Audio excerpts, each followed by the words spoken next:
Poppy makes a treasure chest surprise cake. Hey there and welcome, or maybe even welcome back to my channel. So today I'm going to show you how to make a treasure chest surprise cake. I am going to use this box cake, which I'm going to give a twist of my own. Because I also want to give it a more pirate chest look, I'm not going to use a square mold, I am going to use a round mold for my cake. After baking the cakes in the round mold, I am going to trim off some of the edges. So I really hope this is going to work. If you think this cake is going to be a win, please give this video a big thumbs up, and I will now show you what you will need. A pirate cake box. If you're having trouble finding a pirate themed cake box, you could also buy all the ingredients separately. Else you will need mixing bowls, a round baking mold, mine is about 15 centimeters, icing sugar, a rolling pin, some extra candy like jelly beans, and a whisk or a hand mixer.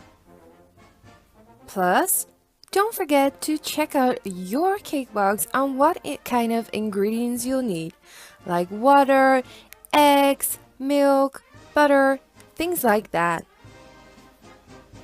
Okay, so have you gathered all the things you'll need? Yes? Great! First things first, I'm going to unbox this box cake and check out what is all inside. So I think this could be the fondant that would go over the cake, but it is already rolled out, I think. Then over here are some candy coins, 2 blocks of yellow fondant, also some yellow frosting with 4 different nozzles to pipe with,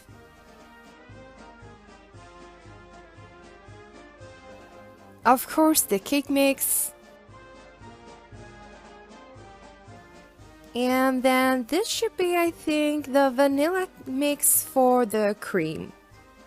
Don't forget to read the instructions on your box cake real carefully, cause mine could be totally different than yours. As you can see on the box, the cake is quite flat. I want to give it a more rounded look like this, to give it a better pirate chest feel.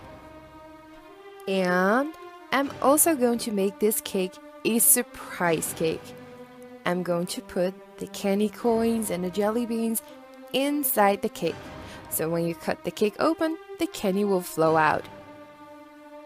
So first, I'm going to read all the instructions real carefully, and then I'm going to start on making the cakes. First, I'm going to sift the cake mixture into a bowl.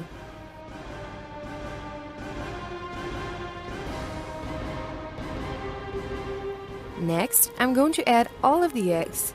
I'm going to be adding 8 eggs in total. To crack an egg open with one hand is actually not that hard to learn. Take an egg in one hand, tap it on the side of a bowl, and with a twisting motion, crack the egg open. The egg will fall out and you will be left with only the eggshell. Just throw the eggshell away and grab another egg. You could also use a fork to crack an egg. Just take an egg and a fork, and with the fork, tap the egg a few times till it cracks open a bit. Then, just crack the egg open and toss away the eggshell, and continue cracking all the other eggs. Once all the eggs are cracked and added to the mixture, the last thing I'm going to add is a bit of milk. Then, I'm going to use my mixer to mix it all together for about 5 to 10 minutes.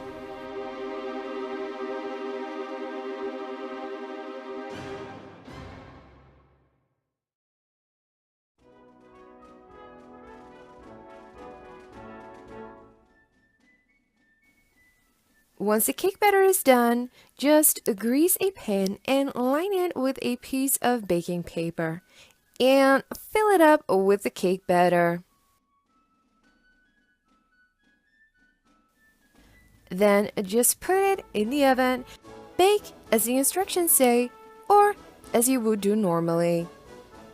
Repeat these steps until you have no cake batter left to bake. Once the cakes are baked, let them cool down completely.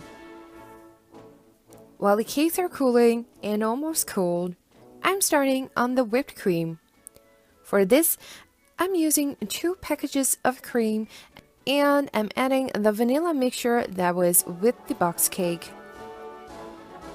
You could easily make this yourself.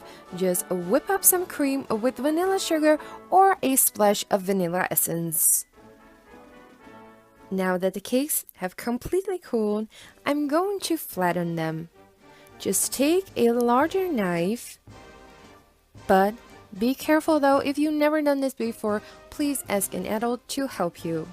So just take a larger knife and with the knife, flatten the cake like so. Just set your knife on the side of the cake where you can see the edge. Now go back and forth. Try to turn the cake with your other hand and now cut off the top.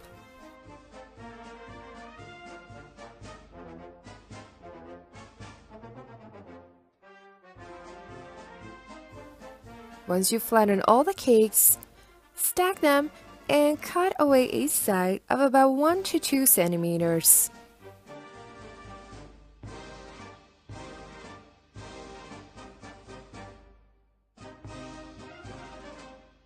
These pieces you won't be needing anymore. Now, divide the cake in 3.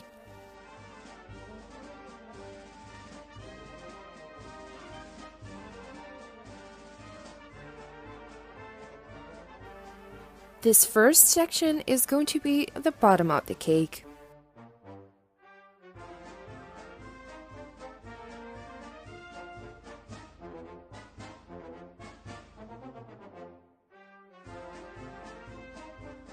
This section is going to be the middle, where I'm going to hide the candy in. Take away the first and the last piece of cake, and from the remaining pieces of cake, take out the center. Make 2 cuts from the edges of about 1 to 2 centimeters, so you cut away the center. Now don't throw that away, we're going to use that later on. Now is the time to build up the cake. Use the whipped cream and if you want to, some jelly to use as glue to glue the pieces of cake together. Take the bottom section of the cake and place it in the center of your plate. Now with the cream and maybe the jam, glue the pieces together. I'm going to make it cream, jam, cream, jam, cream. You can do whatever you want, you could only use cream or maybe even both. Just take a spoonful of cream or jam and divide it over that piece of cake. Now glue it onto the next and do the same with all the other pieces of cake.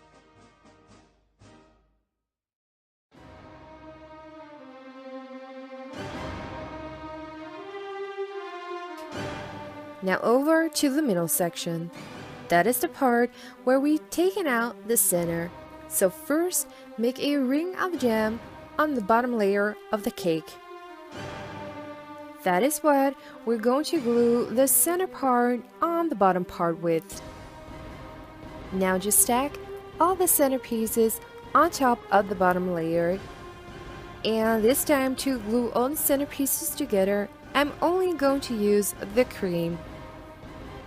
Don't forget to make a border with the middle section, so you will have an empty section in the middle.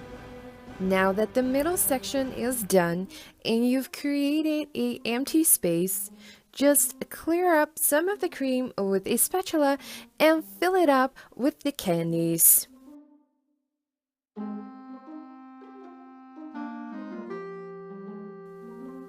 Now once more, add jam to the border and stack the last layer of cake.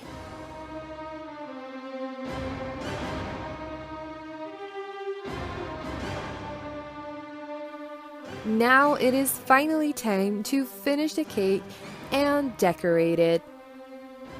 First, I'm going to add the rolled out fondant. The fondant has a brown grainy sort of look, which really gives it that more of a wooden look.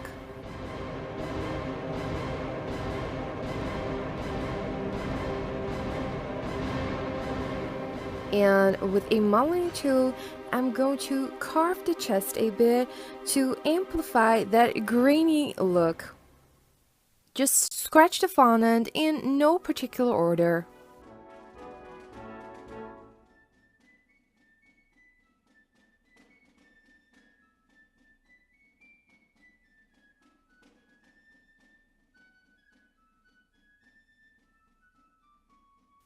So next was a mistake of mine. I thought I should have used the yellow fondant to create the lid, but of course I should have used the yellow icing. But anyway, with the yellow fondant, I did make a keyhole. I just rolled out a bowl, I flattened it a bit, and made a hole in the middle, and also a straight line to make it look like a key would fit. Then I discovered I should have used the yellow icing to create the lid, so I removed the fondant and used the icing instead to make the lid.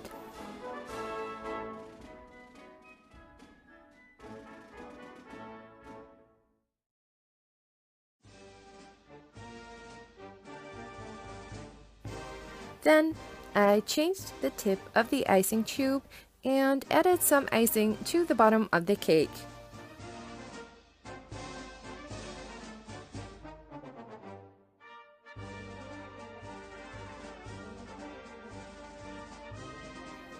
Next, I used some icing tubes of my own and created a pearl necklace and a skull on top of the chest. And then I just used the leftover candy coins and jelly beans to just decorate the rest of the chest.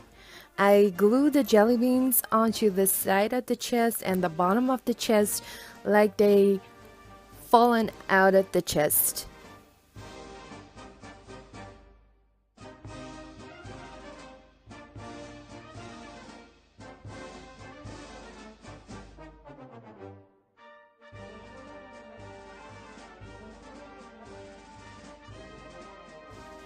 The cake is almost done now. You may remember that I told you not to throw out the centerpiece of the cake. Remember? Okay, so what you'll need to do is get a chopper or chop it up yourself and get a chopper and put the pieces of leftover cake in the chopper and chop up the cake until you've got a sand-like texture. Get where I'm going, right? Now take this sand and scatter it all over the platter next to the cake. You could of course leave out this last step and not add the sand, but I really think this completes the whole look of the cake. You could also create a sand look with some brown sugar, but I thought, oh, why waste the leftover cake? Don't forget to watch me carve the cake next. And if you like the video, please give it a big thumbs up and have fun making your own treasure chest surprise cake.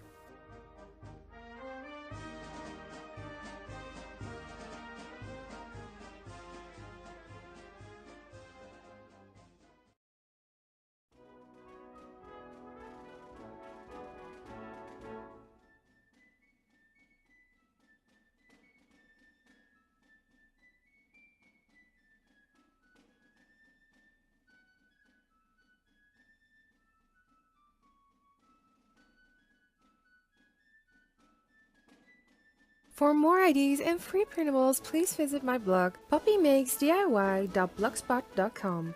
If you have any ideas or requests on what I should make or bake next time, please let me know in the comments down below. Also, you can follow me on Twitter, Instagram, Facebook, and Pinterest. Click here to watch any of my other videos or to subscribe to my channel so you'll never miss a thing. Thanks for watching and see you next time!